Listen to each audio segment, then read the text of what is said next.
For the first 5 years of my career, I made less than $50,000 a year, and I had a savings rate of 75% to 80%.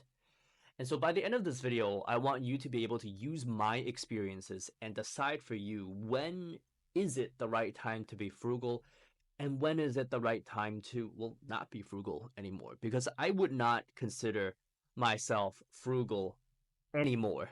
I don't have a 75% savings rate anymore. Yeah. And to do that, let's just go over 5 reasons why I was frugal, and maybe you can take from my experiences and apply it to your own life. And then we're also going to go over 5 experiences or 5 reasons why I stopped being frugal. And so let's start with the reasons why I was frugal. And so when I first started working, I wanted to retire ASAP as soon as possible. And that was actually the reason why I became a teacher, was because there were 3 to 4 months a year where I did not have to work. I did not want to work. I did not want to do a job.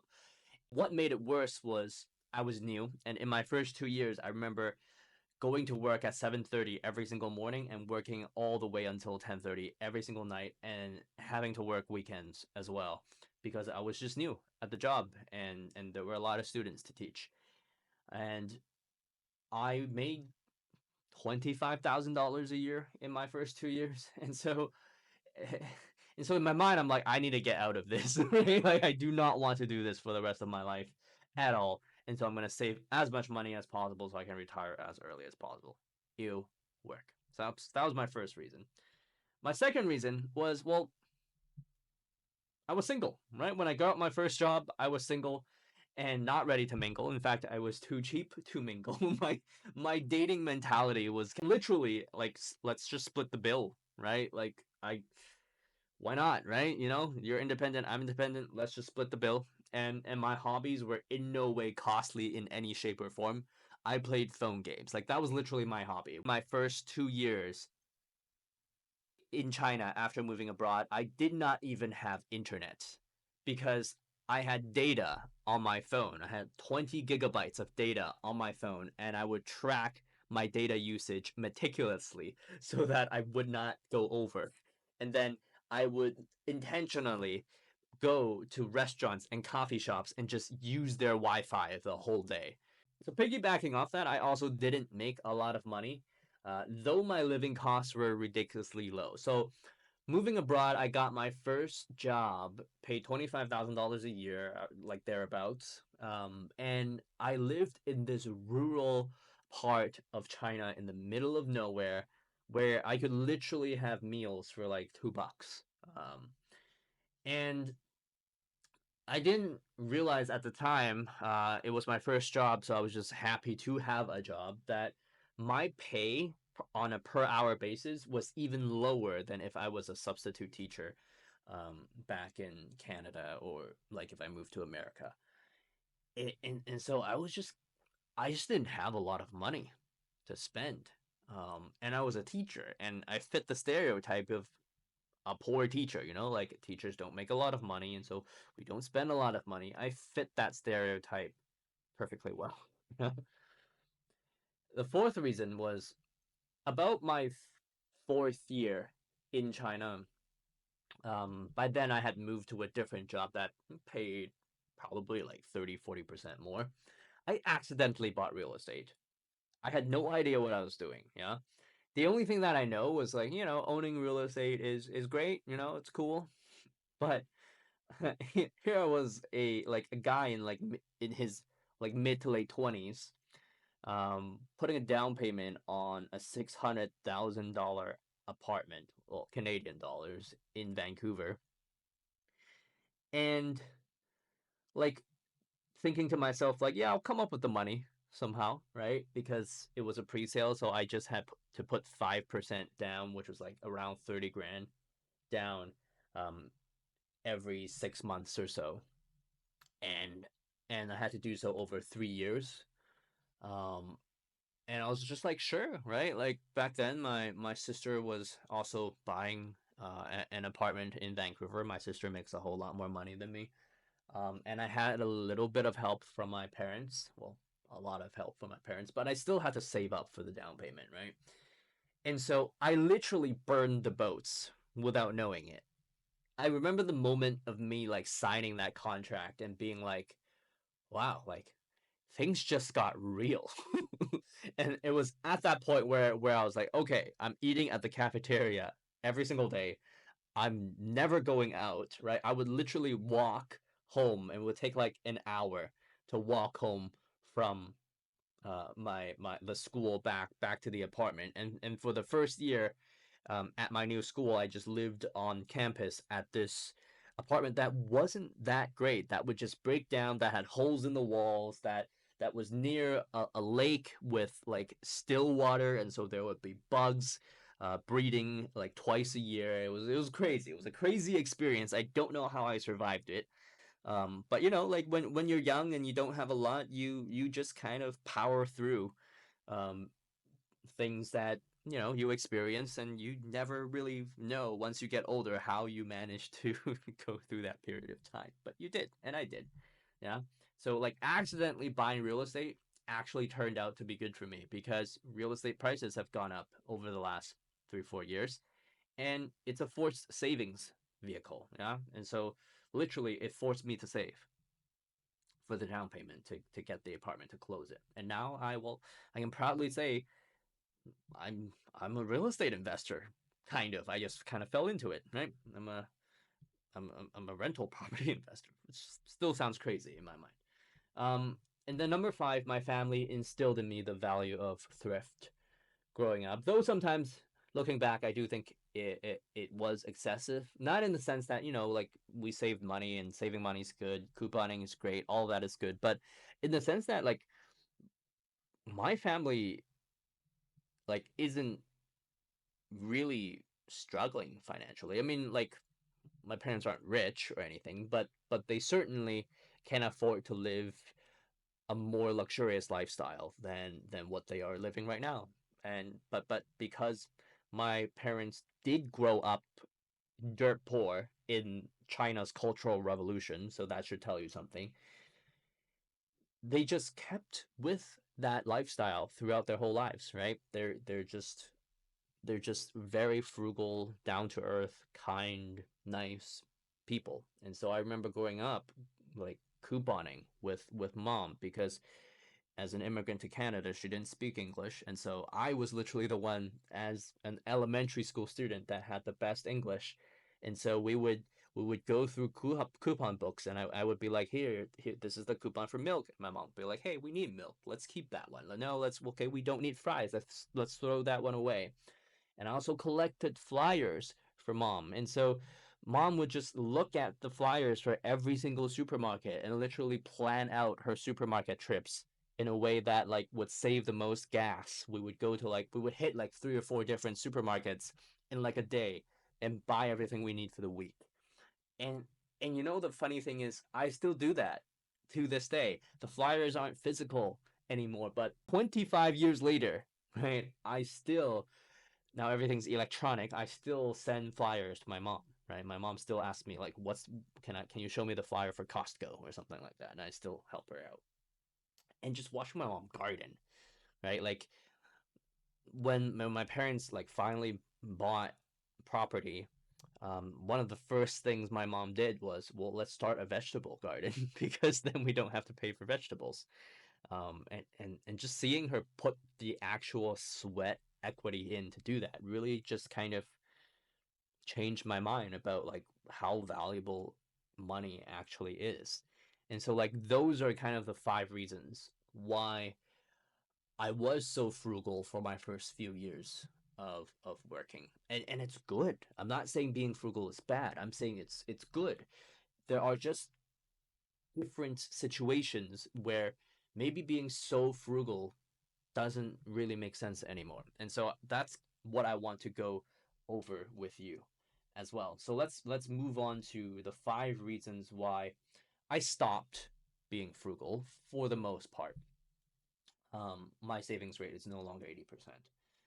And so number one, I learned to love my job. I think in my first 2 years I was just overwhelmed with the work. I wanted to do a good job, and so I was pulling these 16-hour days. But now, like almost a decade into the profession, I've leveled up in a sense that I'm now more efficient at the job. I know exactly what I need to do. And Cal Newport wrote a book titled "So Good They Can't Ignore You," where he talks about whether people have a passion first and then get good at it, or they get good at something and then become passionate. And he argues that a lot of the times it is the latter. And for me that was the case, or that is the case, because I kind of like my job. I know my value. Like seeing students power through difficulty, being resilient, learning, getting into their dream universities. That's something that just excites me. Now, would I like if you gave me $10 million, would I quit my job? Yeah, probably. But like, I'm okay working as a teacher for the rest of my life with my current income where I'm at doing this work. I like it. Yeah. And so I'm no longer rushed to retire as soon as possible. And I think that literally takes a load off of my shoulders in terms of frugality.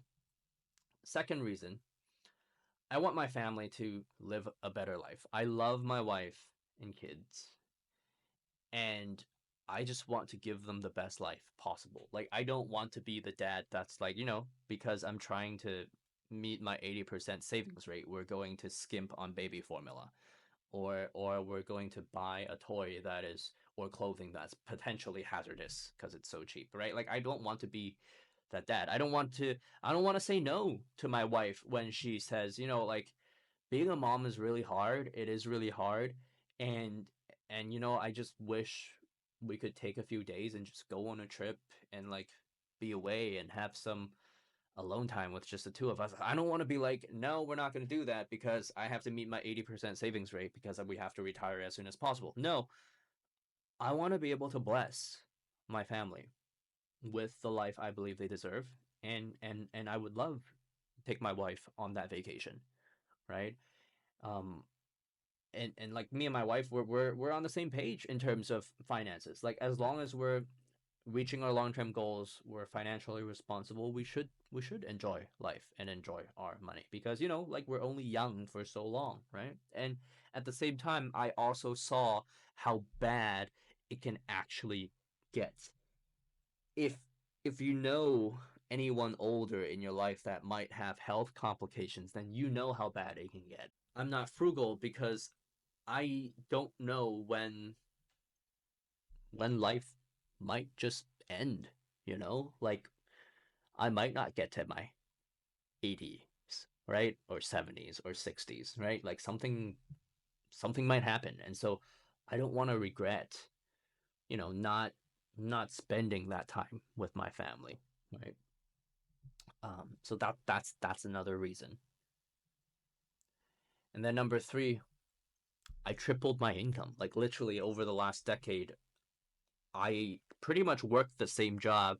Right now, I have a little bit more of additional responsibilities as a head of department. But after like teaching economics and like learning about labor economics, like I tripled my income because I learned how to. And to sum it up, like I can go deep on this, but like to summarize it, it's a difference between a cog and kingpin, right? Like how replaceable are you at work? If you're less replaceable, you can command higher wages, and you'll be higher in demand when you try to get another job.